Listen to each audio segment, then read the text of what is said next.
Presentata a Tokyo la candidatura italiana per le Olimpiadi invernali 2026 con logo e video ufficiali. Zaia sul palco dell'Assemblea dice: è il sogno di un'intera comunità, saranno Olimpiadi innovativa e a misura d'uomo.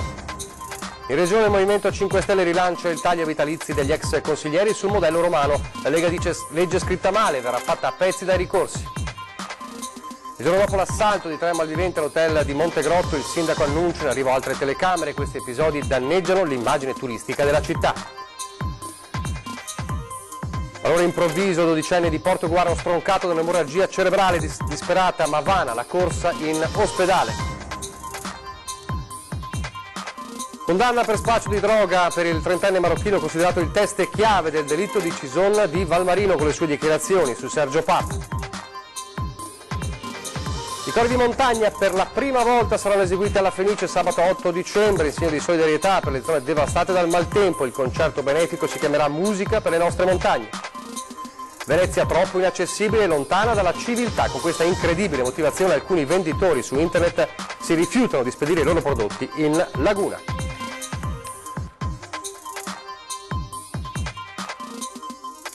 Spettatori di Antena 3, buonasera e ben ritrovati. L'edizione del Veneto dei nostri telegiornali che si apre parlando del lancio ufficiale, della presentazione ufficiale della candidatura di Cortina Milano alle Olimpiadi invernali 2026. Stamane era l'alba in Italia, ore 6, ora italiana. A Tokyo la presentazione con il governatore Luca Zaia, il presidente del CONI Malagò e il sindaco di Milano Beppe Sala. È un sogno, ha detto un emozionato Zaia dal palco di Tokyo. Sentiamo.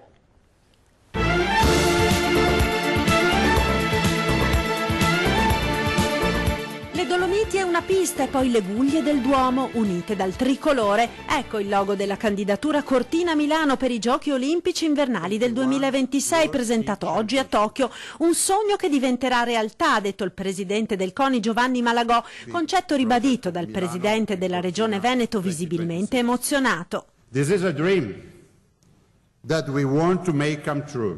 70 years after the memorable edition of Cortina 1956, the first Olympic Games ever hosted in Italy.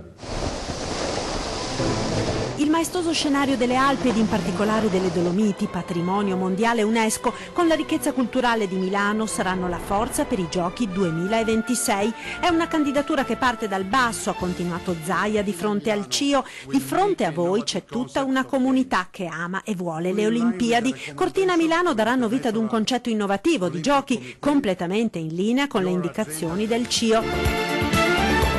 Progetti a misura d'uomo, niente realizzazioni faraoniche, niente sprechi di denaro o energia, niente cattedrali nel deserto che finiti i giochi rimangono inutilizzate. Ricordando che Cortina ospiterà nel 2021 i mondiali di sci, Zaia ha ribadito che sono già in corso lavori di ammodernamento di piste, impianti e infrastrutture per 242 milioni di euro. I giochi invernali non sono un problema per noi, ha proseguito il governatore, è una grande opportunità e siamo orgogliosi di ospitarli. We look forward to receiving your decision. La presentazione della candidatura italiana è durata una ventina di minuti con la proiezione del video promozionale. Oltre a Malagò e Zaia sono intervenuti anche il sindaco di Milano Giuseppe Sala e l'olimpionica azzurra Arianna Fontana. L'unica rivale rimasta, Stoccolma, si è presentata senza sostegno politico. In Svezia in questo momento non è ancora formato un governo e la municipalità della capitale è in bilico. Forse anche per questo, proprio oggi, per i bookmaker, la candidatura Cortina Milano ha staccato ulteriormente la capitale svedese.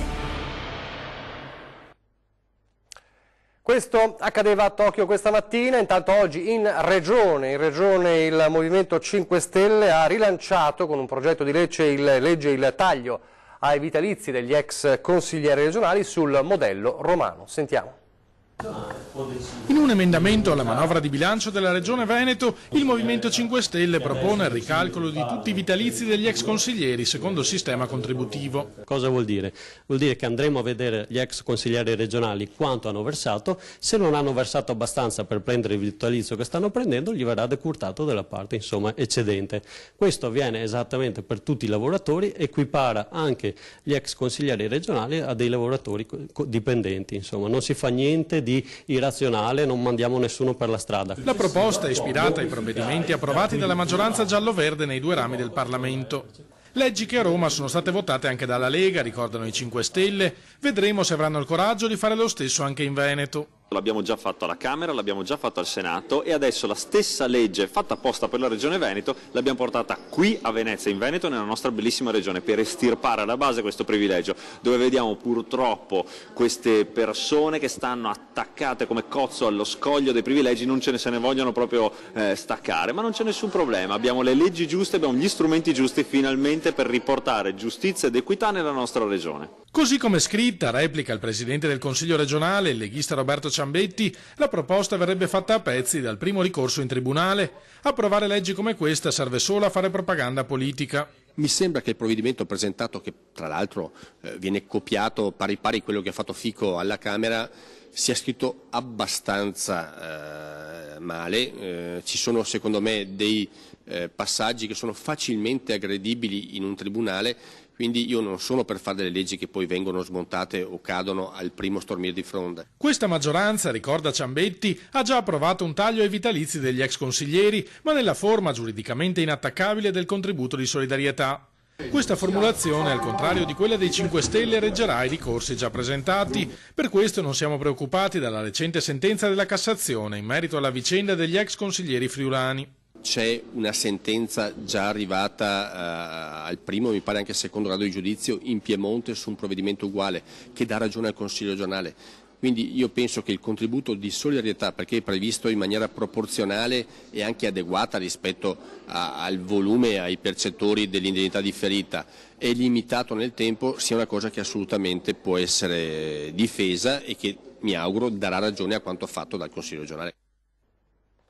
Allora, cronaca, il tema sicurezza, il giorno dopo l'assalto di 3 malviventi all'hotel Terme Antoniano di Montegrotto, dove la proprietaria e altre 3 persone, che abbiamo raccontato ieri, sono state legate dai banditi alla ricerca della cassaforte. Che aria si respira 24 ore dopo questo terribile colpo. Sentiamo.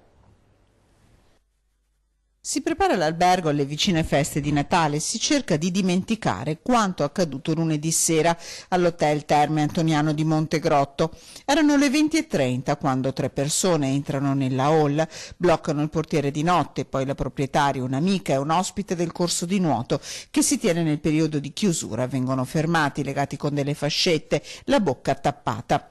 Cercavano la cassaforte, oggetti di valore, i 3 malviventi, tutti uomini, forse stranieri, fuggiti vista la malparata e la presenza in albergo di più persone, con pochi spiccioli in contanti e lasciandosi qualche danno alle spalle. Un colpo anomalo, spiega il sindaco Riccardo Mortandello. Una rapina anomala, un episodio spiacevole che crea anche un danno d'immagine in un territorio che comunque è videosorvegliato, in dove le forze dell'ordine sono sempre puntuali e dove esiste un controllo del vicinato funzionante. Sono 700 i cittadini che a Montegrotto fanno parte dei gruppi di controllo del vicinato, un numero in continuo aumento. Intanto il comune sta già provvedendo a un aumento delle telecamere di videosorveglianza. L'attuale videosorveglianza verrà implementata da 4 varchi elettronici per controllare le targhe di chi entra e esce dal territorio e altre 6 videocamere di nuova generazione, quindi investimenti sulla sicurezza per rendere sempre più sicuro questo territorio. E a fronte di questi episodi sporadici bisogna avere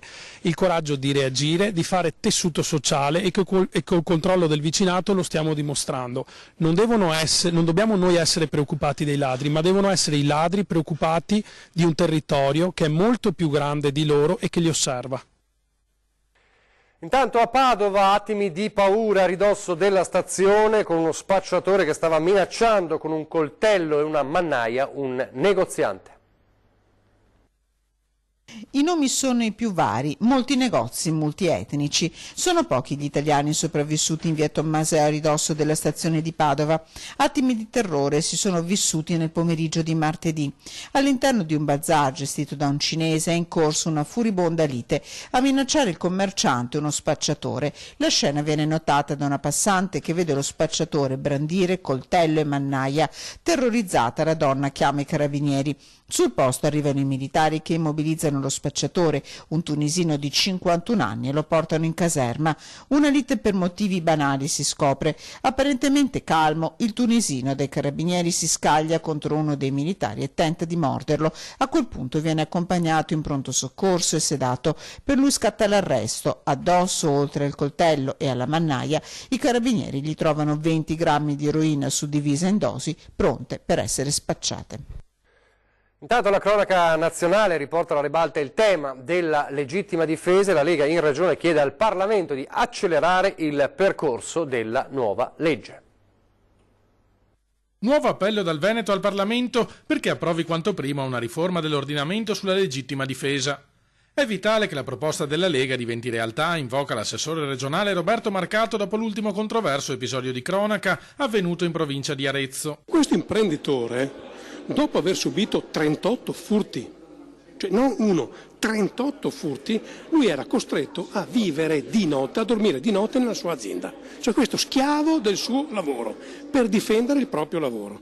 Per l'ennesima volta che entra in casa 2 rapinatori, lui prende cosa, ne ammazza uno. Ragazzi, ma cosa, cioè, e se questi stava a casa ne moriva, voglio dire, adesso lui è indagato per eccesso di legittima difesa. Non c'è mai eccesso di legittima difesa. Nel perimetro di casa mia io ho il dovere di difendere me stesso e la mia famiglia da attacchi sconsiderati di belve che entrano a casa mia con tutto quello che ho. Punto. E quella legge che noi andremo ad approvare a gennaio dice esattamente questo. La nostra proposta, sostiene Marcato, fa una cosa molto semplice e assolutamente necessaria. Distingue in maniera chiara la vittima dal carnefice. Chi viene toccato di notte mentre dorme da un lazzarone che entra a casa sua per rubare o peggio ancora per violentare o peggio ancora per uccidere, quello è la vittima.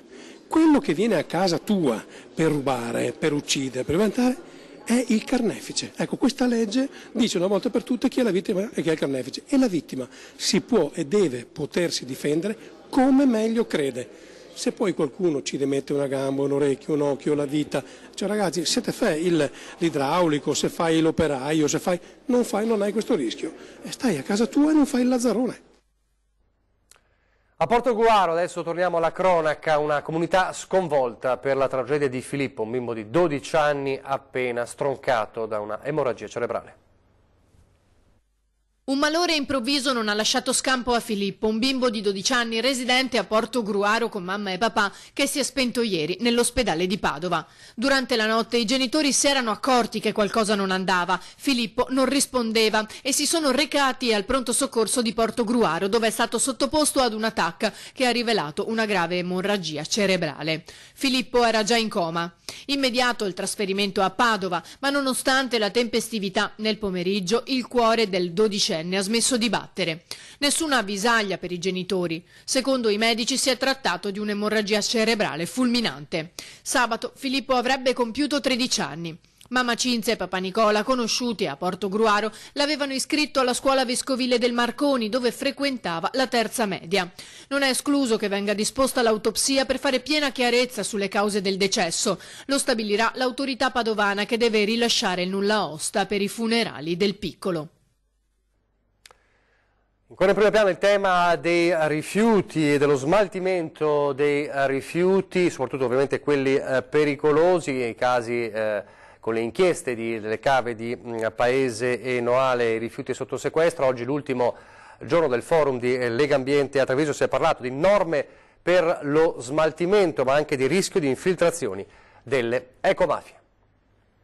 Un modello che diciamo è virtuoso anche in virtù del fatto che poi tutta una serie di prodotti diciamo di cosiddetto di scarto, ciò che rimane viene poi ovviamente anche trasferito in altre regioni o comunque in altre parti d'Europa. Così Alessandro Bratti, direttore generale dell'Istituto Superiore per la Protezione e la Ricerca Ambientale, sul modello della raccolta rifiuti veneto e trevigiano balzato alle cronache nazionali nei giorni della polemica sui termovalorizzatori in Campania.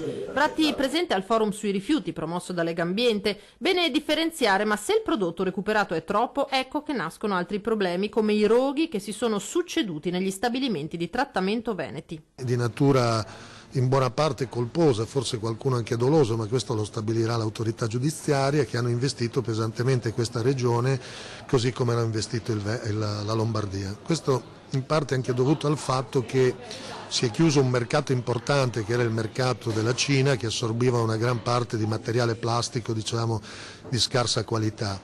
Per cui si è assistito a questi accumuli, a volte oltre le autorizzazioni, in questi impianti, e poi a questi incendi che hanno causato vari problemi. Smaltimento scorretto dei rifiuti, interramenti, discariche abusive, temi di stretta attualità anche in questi giorni, con indagini e sequestri, salvo poi assistere a epiloghi come quello del caso Vidori, padre, figlio e tecnico dell'azienda di Vidoro assolti dopo 8 anni perché il fatto non sussiste. In alcuni casi è stato anche dimostrato che alcune situazioni che poi sconfinano per forza in una delitto o in una contravvenzione di natura penale derivano anche da una normativa abbastanza farraginosa. E mentre in Veneto si firma un protocollo di collaborazione per la legalità e sostenibilità ambientale nell'attività di bonifica, al forum di Legambiente si è parlato anche di rischio di infiltrazioni delle ecomafie. Questo non è stato mai un territorio immune da fenomeni criminali, e devo dire che tutte, non solo le edizioni del rapporto ecomafia di Legambiente dal 94 ad oggi, ma anche tutte le relazioni sul Veneto della Commissione bicamerale d'inchiesta sul ciclo dei rifiuti hanno raccontato appunto quali sono stati i profili criminali attivi in questa regione, che vanno conosciuti e oggi finalmente possono essere anche sanzionati grazie alla nuova legge. Cronaca di nuovo dalla Marca Trevigiana, ricorderete il terribile delitto di Cisione di Valmarino il 1° marzo scorso, il delitto di Rolle, i coniugi Nicolasi trucidati nel cortile della loro abitazione. Ci sono novità riguardanti però il testimone chiave di questa inchiesta. Nel processo per il delitto di Rolle, con i coniugi Nicolasi trucidati nel cortile di casa il 1° marzo scorso, è considerato un testimone chiave dell'accusa. Nel frattempo la giustizia ha fatto il suo corso in un procedimento che lo vedeva imputato. Sharaf Bilali, il grande accusatore di Sergio Papa, è stato condannato con rito abbreviato a 2 anni e 6 mesi di reclusione per detenzioni ai fini dello spaccio di stupefacenti. A processo il marocchino era finito dopo essere stato arrestato la mattina del 21 luglio scorso a Treviso. Era entrato in una pasticceria del centro storico ubriaco scatenando il caos, e i carabinieri gli avevano trovato addosso circa 2,5 etti di hashish. Per la procura di Treviso è un test chiave nell'indagine sul duplice omicidio, con le dichiarazioni rese ai carabinieri di Mogliano e confermate nel corso dell'incidente promatorio, dichiarazioni che inchioderebbero Sergio Papa, tuttora in carcere. Bilali ha infatti raccontato di aver trascorso alcuni giorni dopo il 1° marzo in compagnia del 35enne e, secondo la sua versione, una sera, mentre erano nella stessa camera d'albergo, Papa avrebbe pianto davanti a un servizio TV sul delitto per poi confidargli in lacrime: "Li ho uccisi io". Una testimonianza ritenuta attendibile contro Papa, che invece si è sempre professato innocente. Pochissimi istanti di pubblicità, torniamo subito.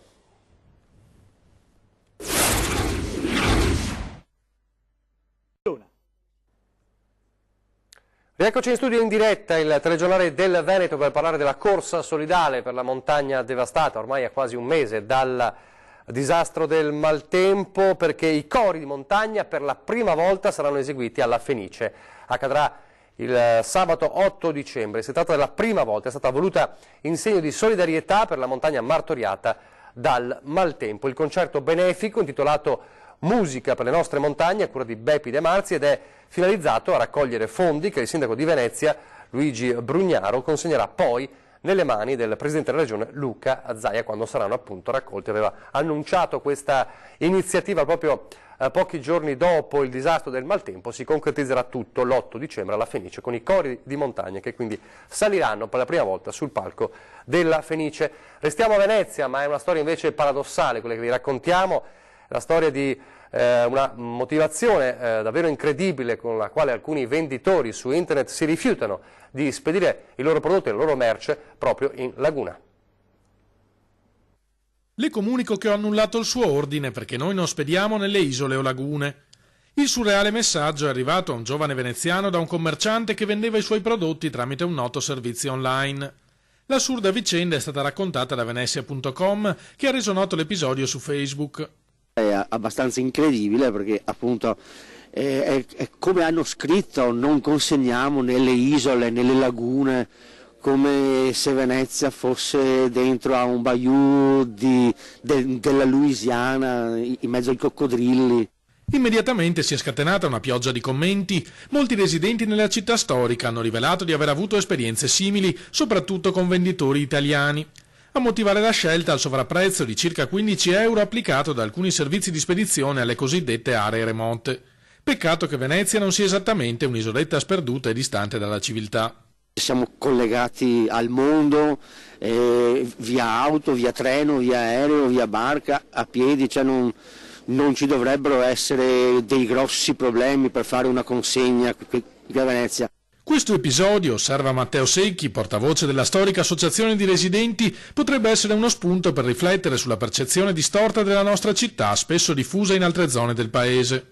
Negli anni abbiamo sentito proprio dagli italiani le domande più assurde, la solita classica del milanese che vuole venire in piazza San Marco in macchina, ma quello è un caso limite.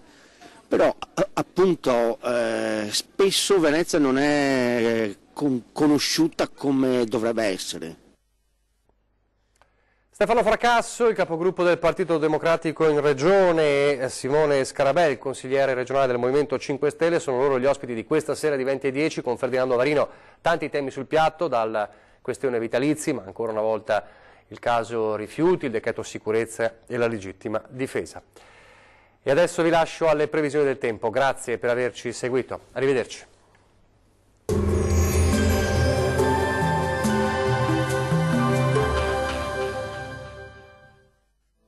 Ben ritrovati al meteo. Pressione in aumento sulle nostre regioni, bel tempo sul Triveneto. Vediamo il dettaglio. Sul Veneto sarà asciutto e decisamente anche soleggiato su tutti i settori, con il cielo che si presenterà sereno o al massimo poco nuvoloso. Non sono attese precipitazioni particolarmente degne di nota. Temperature in lieve calo con minime tra -2 e 1 grado. Valori massimi compresi invece tra 4 e 7 gradi. Vediamo ora che tempo farà sul Friuli, Venezia Giulia. Anche in questo caso sarà una giornata all'insegna del bel tempo. Sulla nostra regione infatti sarà ampiamente soleggiato. Il sole quindi la farà da padrone e il cielo sarà sereno quasi ovunque o al massimo poco nuvoloso. Temperature in diminuzione con minime tra -2 e 0. Valori massimi compresi invece tra 5 e 7 gradi circa.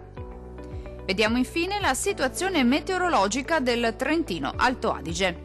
Tempo in genere asciutto e stabile anche sulla nostra regione, tuttavia con qualche velatura nella prima parte della giornata sui settori meridionali, ampio soleggiamento invece sui restanti settori. Temperature minime tra -1 e 0 gradi. Valori massimi oscillanti invece tra 10 e 12 gradi circa. Dal meteo di Antenna 3 per ora è tutto. Arrivederci al prossimo aggiornamento.